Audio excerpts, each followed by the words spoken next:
आप एफएनओ में ट्रेड करते हैं? एफएनओ यानी फ्यूचर्स एंड ऑप्शंस। ये एक ऐसा यंत्र है जो आपके पैसों को सोना बना सकता है या मिट्टी में मिला सकता है।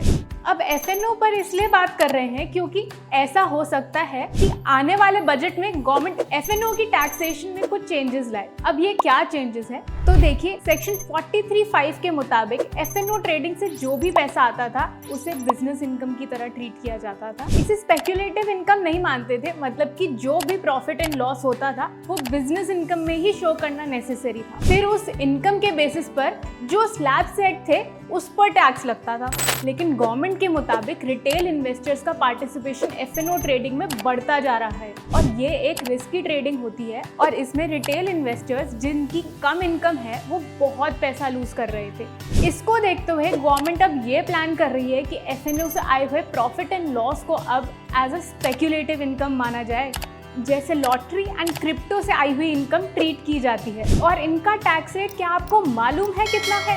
ये टैक्स रेट 30% का है। अब आपको क्या लगता है ये टैक्स रेट बढ़ने से रिटेल का पार्टिसिपेशन एफएनओ में गिरेगा और इसका इम्पैक्ट क्या एनएसई और बीएसई के शेयर प्राइस पर आएगा? ये हम आगे वीडियो में देखेंगे। बीएसई पर प्राइस का इम्पैक्ट आया है एज इसका शेयर प्राइस 3200 से 2560 हो गया है। एनएसई का भी प्राइस 6000 के टॉप से 5500 का पहुंच गया।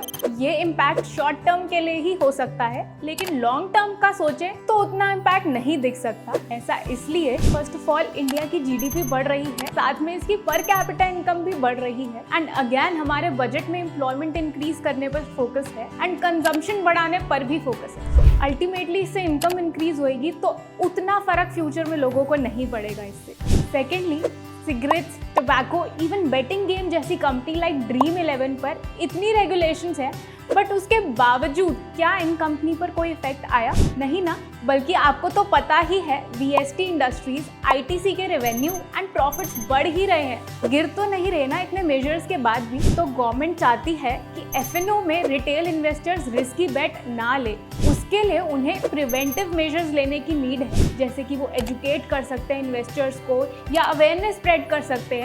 पर ये प्रॉब्लम करेक्टिव मेजर्स से तो सॉल्व नहीं होने वाली, तो गवर्नमेंट को प्रिवेंटिव मेजर्स ही लेने पड़ेंगे। सो एनएसई एंड बीएसई के इन्वेस्टर्स को डरने की जरूरत नहीं है, एज लॉन्ग टर्म में इट्स नॉट अ प्रॉब्लम।